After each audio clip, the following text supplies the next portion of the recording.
समय प्रभु आना पड़ेगा, वचन दिया तो निभाना पड़ेगा।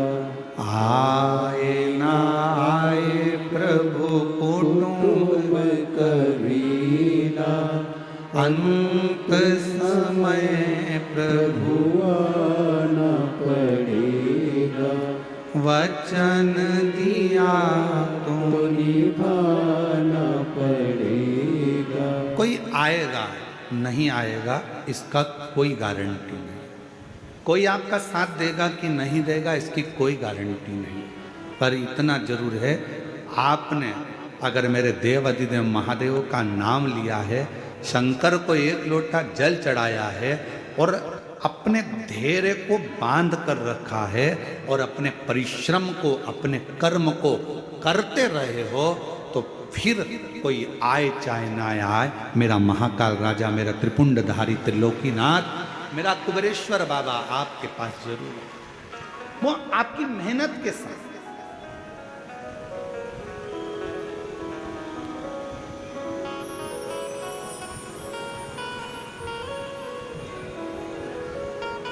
मेहनत करो ही ना और आखिरी में तुम कह दो कि भगवान तो मेरा साथ ही नहीं दे रहा, दुकान खोलो ही ना और कहो कि ग्राहकी नहीं आ रहा है।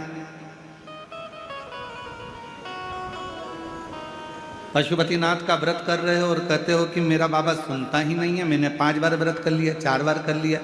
व्रत करना मूल नहीं, दिल को लगाना मूल है।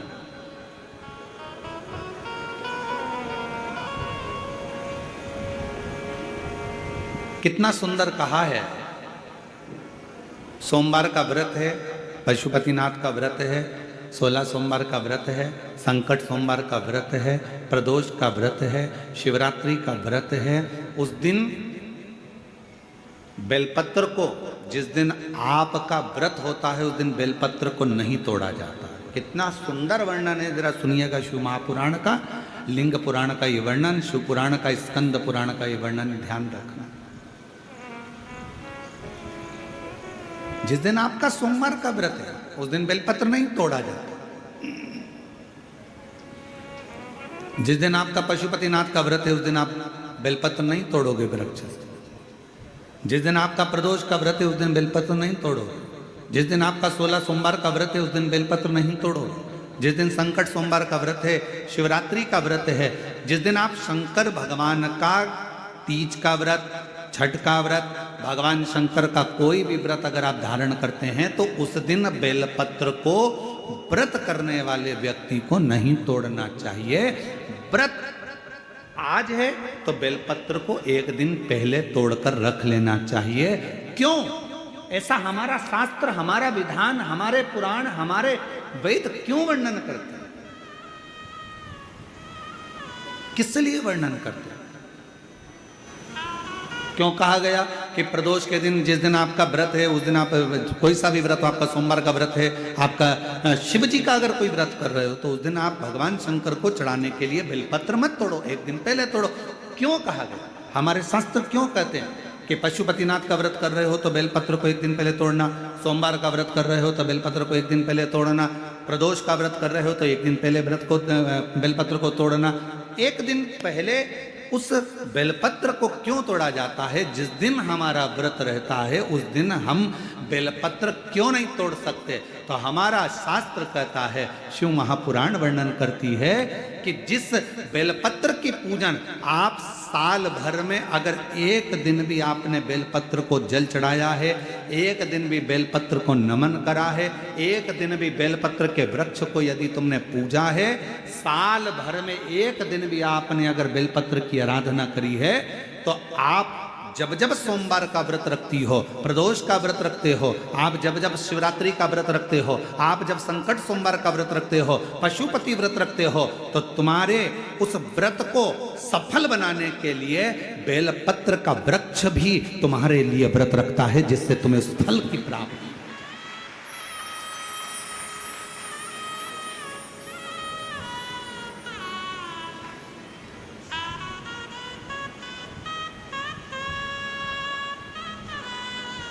कथा सुनने आ रहे हो? घर के बाहर बेलपत्र का पेड़ है, कथा श्रवण करने जा रही हूं, बेलपत्र का वृक्ष है, कथा श्रवण करने जा रही हूं, बेलपत्र का वृक्ष है। नहीं, आपको अगर कथा सुनने जा रहे हो तो बेलपत्र अगर चढ़ाना है तो एक दिन पहले आप बेलपत्र को उतारो। कथा सुनने के लिए जा रही हूं और बेलपत्र रास्ते में से तोड़ लिया, कथा में जाकर बैठ गई, बेलपत्र शिव पुराण को समर्पित कर दिया या कथा में समर्पित कर दिया या विचार करा कि मेरा बेलपत्र व्यासपीठ तक जाएगा, झोली में डाल दिया। ध्यान रखना, कथा सुनने के लिए आ रही हो, सामने बेलपत्र का वृक्ष दिख गया, उसको झुककर प्रणाम करो, नमन करो और कहो मेरे बाबा, मेरे शंभु, आपका दर्शन कर कर जा रही हूँ। मैं जानती हूँ इस बेलपत्र के वृक्ष में गौरी शंकर हैं, मैं जानती हूँ इस बेलपत्र के वृक्ष में नारायण लक्ष्मी है, मैं जानती हूँ इस बेलपत्र के वृक्ष में 64 योगनियाँ है, मैं जानती हूँ इस बेलपत्र के वृक्ष के तने में स्वयं कुबेर बैठकर साधना करता है। इस बेलपत्र के वृक्ष को मैं नमन करती हूँ। बाबा, आपसे प्रार्थना करती हूँ कि मैं कथा सुनने के लिए जा रही हूँ, जब मैं कथा सुनकर वापिस आऊं ना, हे बेलपत्र महारानी, हे बेलपत्र के वृक्ष, हे शंकर, ऐसी कृपा करना कि मेरी खाली झोली को भंडार से भर देना, उसको नमन करो। और हम क्या करते हैं, कथा सुनने जा रहे हैं तो बेलपत्र का वृक्ष अपने आंगन में है या बेलपत्र का वृक्ष रास्ते में पड़ गया, 4-6 बेलपत्र तोड़ लिए, कथा में जाकर बैठ गए, कथा सुन ली, बाद में बेलपत्र समर्पित कर, ना ना ना ना, आते समय बेलपत्र को नमन करते हुए,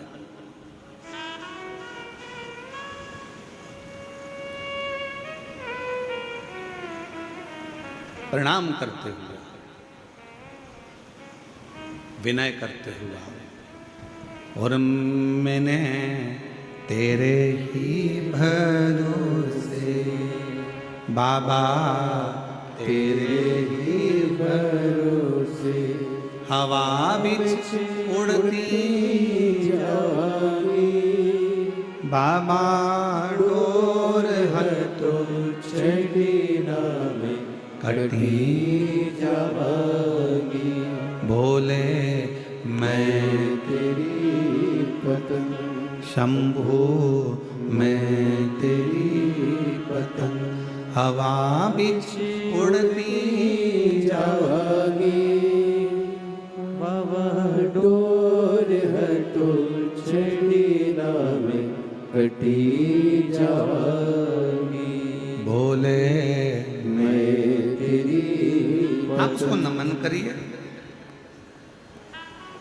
कई लोग कहते हैं गुरुजी हमने पशुपतिनाथ का व्रत किया, हमने 16 सोमवार करे, हमने सोमवार का व्रत करा, हमने प्रदोष करी, हमने बाबा की सोमवारी का व्रत करा, मेरा बाबा मेरा सुनता क्यों नहीं है? हम गलती कर दिए। हम जिस दिन हमारा व्रत था उस दिन हमने बेलपत्र को तोड़ लिया, उतार लिया, हम भूल गए।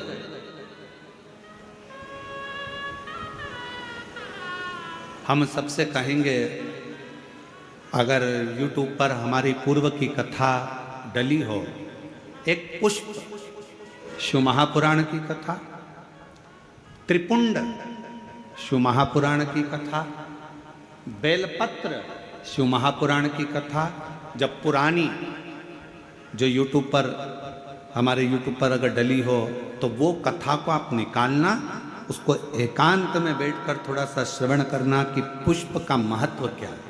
कौन सा फूल जमीन पर गिरा हुआ भी शंकर को स्वीकार होता है।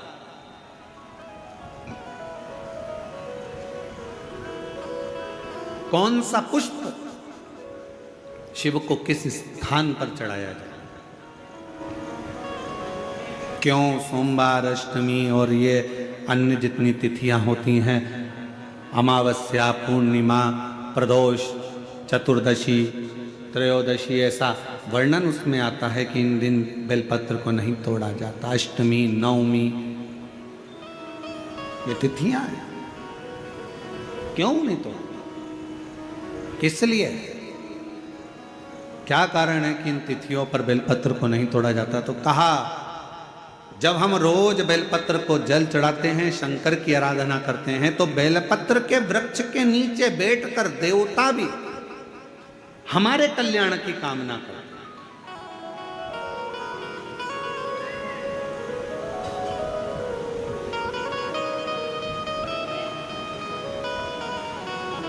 कितनी बड़ी बात लिखी है। लिंग पुराण को उठाकर अगर आप पढ़ेंगे तो उसमें लिखा है 1.25 किलो सोने के सिंहासन पर, कितना किलो? जम जम के बोलो जरा, आवाज नहीं आई।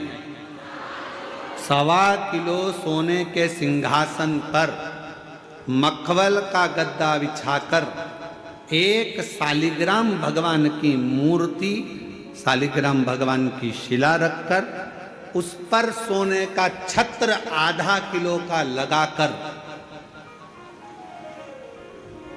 हीरों और पन्नों से शालिग्राम भगवान का श्रृंगार कर कर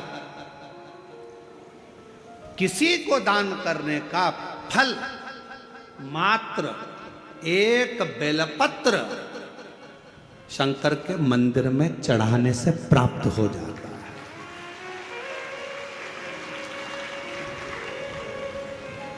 कितने किलो सोने का सिंहासन? बोलो बोलो जम के बोलो जरा। 1.25 किलो। छत्र कितने का? 0.5 किलो। हीरे रतन माणिक मोती सोने से जड़े हुए शालिग्राम भगवान को सिंहासन पर रखकर दान करने का जो पुण्य होता है 1000 अश्वमेध यज्ञ का बराबर का जो पुण्य होता है, हजारों सर्वोत्तम यज्ञ करने का जो पुण्य होता है, सोम यज्ञ करने का जो पुण्य होता है, वो एक बेलपत्र शंकर भगवान को चढ़ाकर भगवान शिव को अर्पित करने से प्राप्त हो जाता है। और ऐसा यज्ञ का फल मेरा विश्वास करता है, मेरे छत्तीसगढ़ वासियों के लिए, मेरे संपूर्ण देशवासियों के लिए, मेरे संपूर्ण विश्व में रहने वाले शिव भक्तों के लिए, ये मेरा दिल कहता है कि इतना बड़ा दान मेरा मन करता है कि आप सब हफ्ते में कम से कम एक दिन ऐसा आता होगा कि आप भी एक बेलपत्र शंकर को चढ़ाते होगे, तो समझ लेना कि आपने भी अश्वमेध यज्ञ, सोम यज्ञ और स्वर्ण सिंहासन, स्वर्ण छत्र का दान अपने जीवन में कर लिया।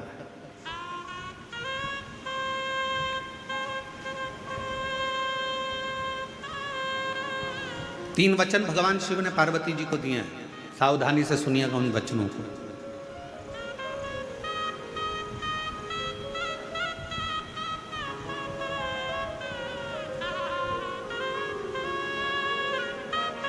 दो वचन तो काशी के हैं और एक वचन अमरनाथ की गुफा का। तीन वचन मेरे भगवान शंकर ने पार्वती जी को दिए हैं, जिसमें से दो वचन काशी के हैं कि काशी में शंकर भगवान से पार्वती जी कहती हैं जिस पति पत्नी में आपस में झगड़ा हो उसमें प्रेम बढ़े, ये वचन दीजिए। शिव जी ने वचन दिया पति पत्नी अगर झगड़ा करेंगे तो उनमें आपस में प्रेम बढ़ेगा। झगड़ा करने के बाद प्रेम बढ़ता है, स्नेह बढ़ता है। दूसरा वचन दीजिए काशी में अगर कोई मरेगा तो उसको गुरु मंत्र तुम्हें देना पड़ेगा, तारण मंत्र तुमको देना पड़ेगा। शंकर भगवान ने वचन दिया कि काशी के अंदर अगर कोई मरेगा तो उसको तारण मंत्र मैं दूंगा, तारक मंत्र मैं दूंगा। और अमरनाथ की गुफा में तीसरे नंबर का वचन भगवान शंकर ने दिया, शिव जी ने दिया। बाबा जग कल्याण के लिए एक वचन चाहिए, क्या? भूल से भी अगर कोई एक बेलपत्र का स्पर्श मात्र कर ले, स्पर्श मात्र कर ले, अगर भूल से भी अगर कोई बेलपत्र को छू ले या बेलपत्र का स्पर्श कर कर आपकी आराधना में या किसी को दान में दे दे, तो वो संसार सागर में दूसरी बार जन्म ना ले, वो आपके धाम में जाकर विराज नहीं। वचन दीजिए, पुनरपि मरणम के प्रपंच से छुड़ा देता है एक बेलपत्र का पौधा।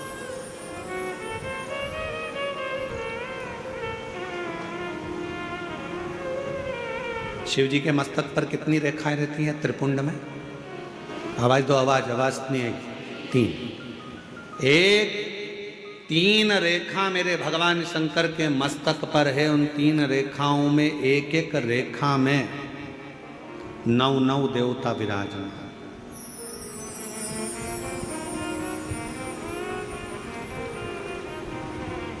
एक रेखा में 9 देवता, दूसरी रेखा में 9 देवता, तीसरी रेखा में 9 देवता। ऐसे शिव जी की त्रिपुंड रेखाओं में 27 देवताओं का वास।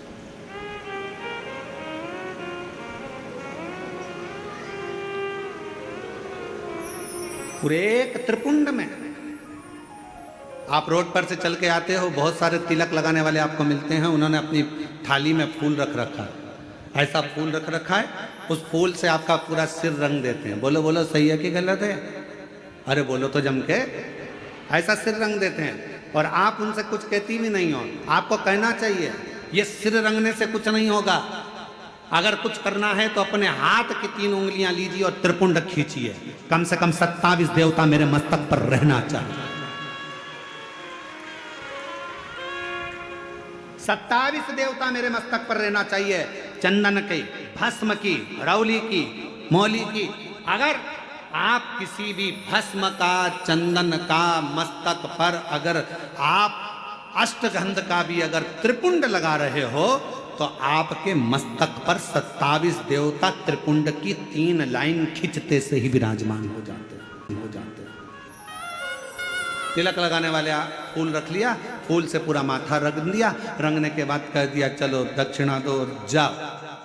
उस समय पर आपको कहना चाहिए, मैं कथा में आई हूं, शिव की कथा है, मेरे मस्तक पर त्रिपुंड लगा। त्रिपुंड से मतलब है कि 27 देवता, जब तक मेरे मस्तक पर त्रिपुंड रहेगा 27 देवता मेरे साथ में हर पल हर घड़ी रहेंगे, हर क्षण। पर हम नहीं बोल पाते। उन्होंने लिया फूल से रंग दिया, नहीं नहीं नहीं, हमको त्रिपुंड लगाइए, हमारे मस्तक पर त्रिपुंड होना चाहिए।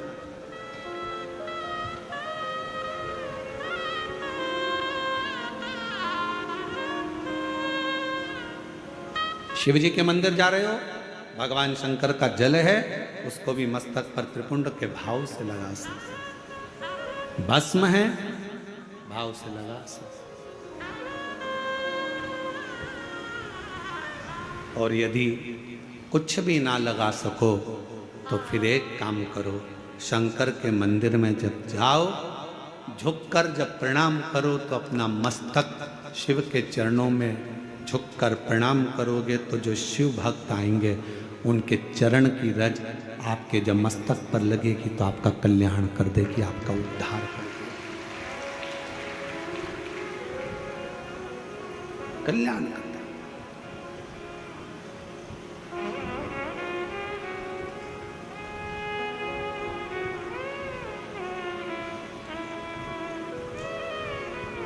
कहते हैं कि 27 देवता जो त्रिपुंड में विराजमान है वो शंकर से मिलाने का कार्य करते हैं, शिव से मिलाने का। बाकी सी लटक गई, नैनों में अटक गई, कब तुम दर्श दिखाओगे। बाकी सी लटक गई, नैनों में अटक गई, कब तुम दर्श दिखाओगे। हिचक्याना रुके भोलेनाथ, मने थारी याद सतावे। ओ काशी के भोलेनाथ, मने थारी याद सतावे। याद सतावे रुदन आवे, याद सतावे रुदन आवे, याद सतावे। ओ काशी के भोलेनाथ, मने थारी याद सतावे। ओ काशी के भोलेनाथ, मने धरिया दे सतावे रे। हिचक्या ना रोके भोलेनाथ, हिचक्या ना रोके भोलेनाथ, मने धरिया दे सतावे रे। ओ काशी के भोलेनाथ, मने धरिया दे सतावे रे। आप उसको जब मस्तक पर त्रिपुंड में 3 रेखाओं में जब 27 देवता विराजमान हो जाते हैं तो वो शिव से मिलाने का कार्य करते हैं। शिव से कितना सुंदर एक व्याख्यान आया ब्रह्मा जी का। ब्रह्मा जी जब झूठ बोल दिए और झूठ बोले तो भगवान शंकर को क्रोध आ गया।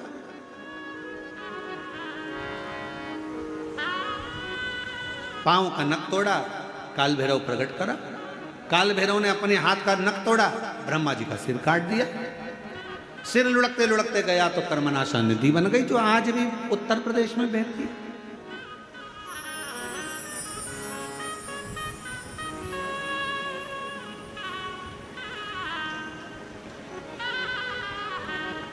निवेदन करा भगवान विष्णु ने भगवान शिव जी से, बाबा ब्रह्मा जी का सिर कटा है, ये कटा हुआ सिर ना जाने कहां जाएगा, आप कृपा कर कर इसको बट वृक्ष बना दीजिए।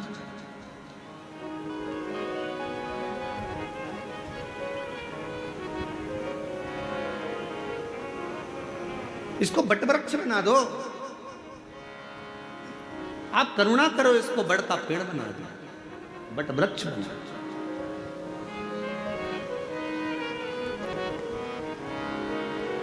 शिव जी ने भगवान नारायण की बात सुनकर ब्रह्मा जी के कटे हुए सिर को बड़ का पेड़ बना दिया। शंकर भगवान उसी बड़ के पेड़ के नीचे विराजमान हो गए। शिव जी का नाम बटकेश्वर महादेव। बटकेश्वर महादेव एक नाम शंकर जी का ऐसा है जो व्यक्ति के कर्जे को समाप्त करता है। कर्जा करने के बाद व्यक्ति सोचता है मेरा कर्जा नहीं चूक रहा, बहुत ज्यादा टेंशन में चलता है। पैसा अगर कर्जा तुमने लिया है तो चुकाओगे भी तुम, तो फिर टेंशन करने की जरूरत क्या है। ज्यादा कर्जा हो गया महाराज, अब क्या करें। पति और पत्नी इतने डिप्रेशन में पहुंच गए कि आखिरी में अपने शरीर को ही त्याग दिया, मरने की तैयारी कर ली। ना ना ना, शिव महापुराण की कथा कहती है कर्जा तुमने करा है, कर्जा तुमने लिया है, चुकाओगे भी तुम, घबराना नहीं।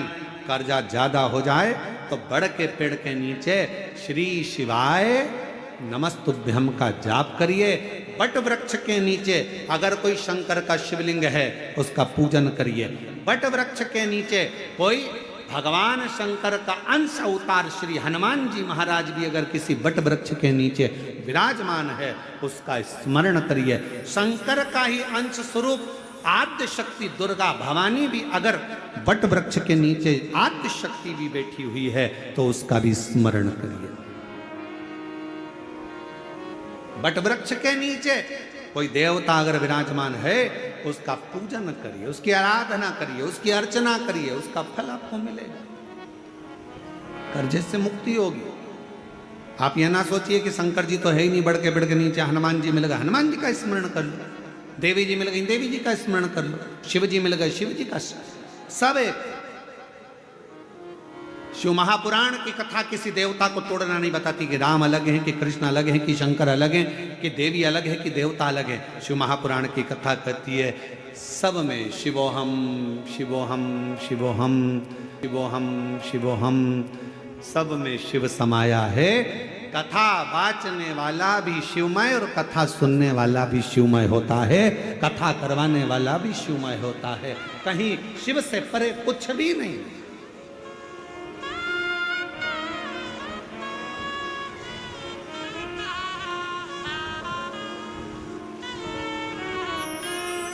और मेरे भोले तेरा सहारा है,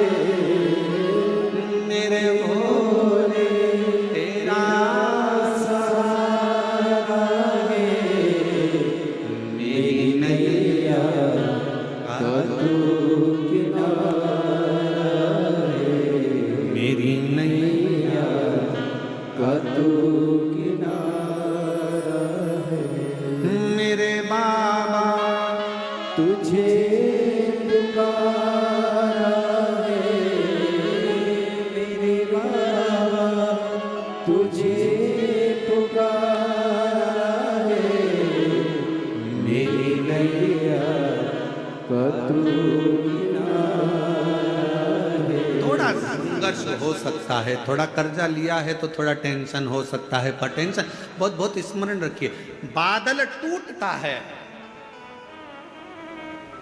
तो पानी बनता।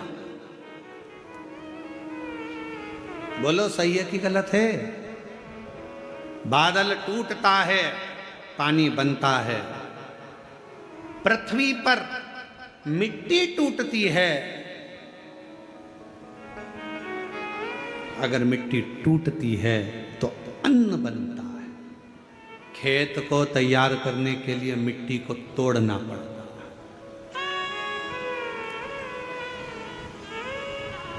और वो बीज जो मिट्टी में गया है, वो मिट्टी में बीज टूटता है तो पेड़ बनता है। बादल टूटा, पानी बना, मिट्टी टूटी, फसल बनी, बीज टूटा, पेड़ बना, और इंसान जब टूटता है तो कोई अच्छा इंसान बनता है। किसी ने गाली दी, टूटना मती, वो तोड़ेगा तुमको। गाली दिए, अपशब्द कहा, ताने दिए, बहुत आड़ा टेढ़ा बोला, खूब बद्दुआ दी, खूब श्राप दिए, खूब आड़ा टेढ़ा बोला, वो आपको तोड़ रहा है। और जब जब टूटा है तब तक कुछ ना कुछ बना है, कुछ ना कुछ। अगर कोई तुम्हें तोड़ रहा है तो चिंता ना करना, अपशब्द कह रहा है चिंता ना करना, गाली दे रहा है चिंता ना करना, ताने दे रहा है चिंता ना करना। तुम जब अंदर से टूट जाओगे, टूटने के बाद जब कुछ बनोगे, निखरोगे, तो दुनिया उस चमक को देखकर स्तुप्त रह जाएगी कि इतना चमकता है टूटने के बाद। सास ने गाली दे दी, तुमने पलटकर जवाब दे दिया, उत्तमता नहीं है। बहू ने अपशब्द कहा तो सास ने पलटकर जवाब दे दिया, उत्तमता नहीं है। इस मामले में श्रीमद् भागवत को पढ़ना चाहिए।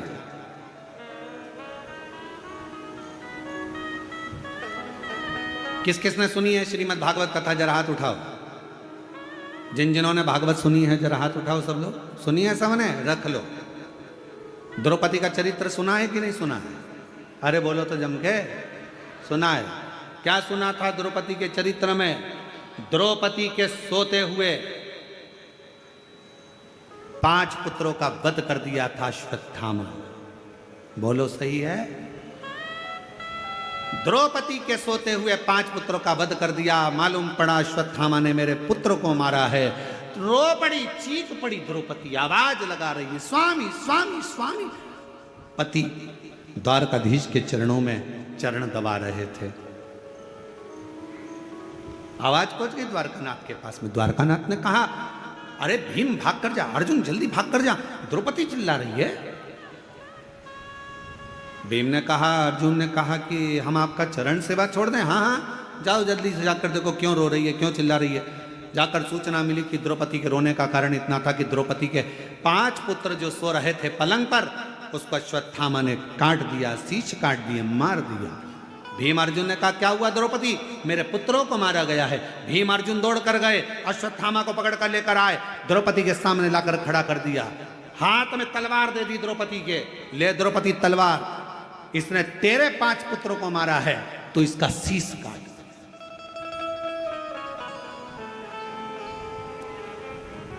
सुनिए श्रीमद् भागवत। अरे बोलो तो। हे द्रौपदी, इसने तेरे बेटों को मारा है तो इसका शीश काट। ये ले तलवार, और तलवार लेकर काट शीश, मार दे। द्रौपदी तलवार को नीचे फेंक दी। द्रौपदी ने तलवार को नीचे फेंका, और तलवार को नीचे फेंक कर द्रौपदी ने भीम से कहा, क्या कह रहे हो? अश्वत्थामा को मार दूं? हाँ, ये मेरे गुरु का पुत्र है। तो क्या हुआ? इसने तेरे पुत्र को मारा था, तो गुरु के पुत्र को मार दे। द्रौपदी मुस्कुरा कर कहती है, स्वामी, कोई कुत्ता यदि हमको काट लेता है तो हम कुत्ते को नहीं काटते हैं। काटते हैं? नहीं। होता है अपने इधर ऐसा। हमने तो कभी मध्य प्रदेश छत्तीसगढ़ में ऐसा नहीं देखा कि कुत्ता अपन को काटे तो अपन कुत्ते को काटे। और कहीं ऐसा होता हो तो बात दूसरी है कि कुत्ता काटे तो अपन कुत्ते को काट लो, बिच्छू अपन को काटे तो अपन बिच्छू को काट लो, सांप अपने को काटे तो अपन सांप को काट लो। ये हमारा सनातन धर्म नहीं सिखाता, ये मेरा शंकर की कथा नहीं सिखाती कि कोई कुत्ता यदि हमको काटे तो हम कुत्ते को काटें। ये श्रेष्ठता नहीं है। शिव महापुराण की कथा कहती है, कोई अपशब्द कहे, कोई ताने दे, कोई गाली दे, कोई आड़ा टेढ़ा बोले, उस समय पर द्रौपदी जैसा विचार रखना, तलवार को नीचे पटक देना और कह देना कि समय आएगा सब बताएगा। इसके मस्तक पर लगी हुई मणि को निकाल लो। भीम ने अश्वत्थामा के मस्तक की मणि को निकाल लिया। अश्वत्थामा के सिर पर घाव हो गया। वो घाव अश्वत्थामा आज तक नहीं भर पाया, सारी दुनिया में घूमता है। हमने तो सुना है छत्तीसगढ़ में एक शंकर जी का मंदिर ऐसा है जहां पर अश्वत्थामा आज भी आता है।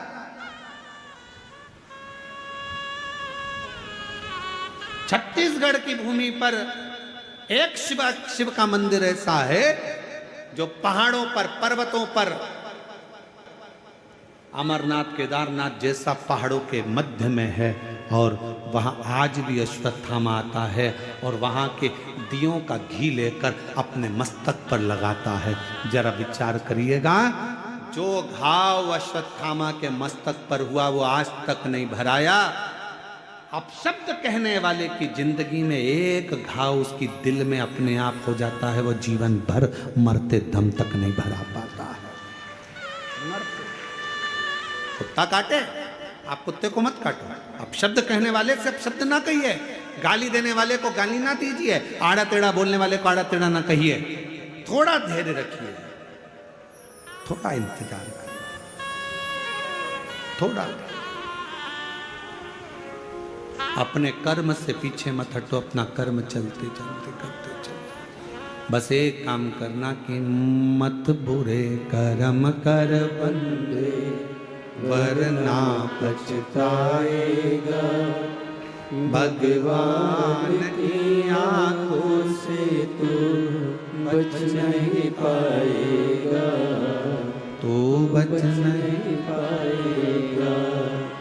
अरे ओ अज्ञानी मत करना दानी, अरे ओ अज्ञानी मत करना दानी।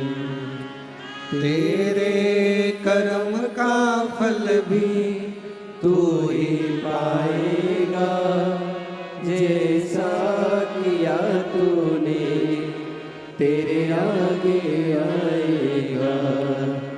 मत बुरे कर्म कर बंदे वरना पछताएगा। भगवान की आंखों से तू बच नहीं पाएगा, तू बच नहीं पाएगा। ये उसकी उदारता से मिला शरीर है। कोई गलती हमारे द्वारा होती है और हम दोष दूसरे को देते हैं। पशुपति व्रत नहीं करा, पशुपति व्रत, और व्रत करने के बाद अगर फल नहीं मिला तो दोष दे दिया, भगवान तो हमारी सुनी नहीं रहा, भगवान तो हमसे रूठ कर बैठा है, ना जाने मैंने किसका बिगाड़ा कर दिया, कौन को ऐसा क्या कह दिया कि भगवान मेरा साथ ही नहीं दे रहा। नहीं, गलती हमारी, हमने जरूर पशुपति व्रत वाले दिन बेलपत्र को तोड़ लिया होगा, बच्चों से कहकर तोड़वा लिया होगा और वो बेलपत्र लेकर हम शिव के पास गए होंगे। हमारी साधना में से एक अंश कम पड़ गया होगा। मैंने सोमवार का व्रत करा और बड़े प्रेम से संकट सोमवार 16 सोमवार करे, 16 सोमवार मैंने भूखे रहकर करे, जरा सा दूध लेकर, चूरमा लेकर, प्रसाद लेकर, बेलपत्री लेकर, एक मिश्री की डली लेकर मैंने संकट सोमवार 16 सोमवार करे। बाबा ने मेरी नहीं सुनी, उसमें गलती मेरी होगी।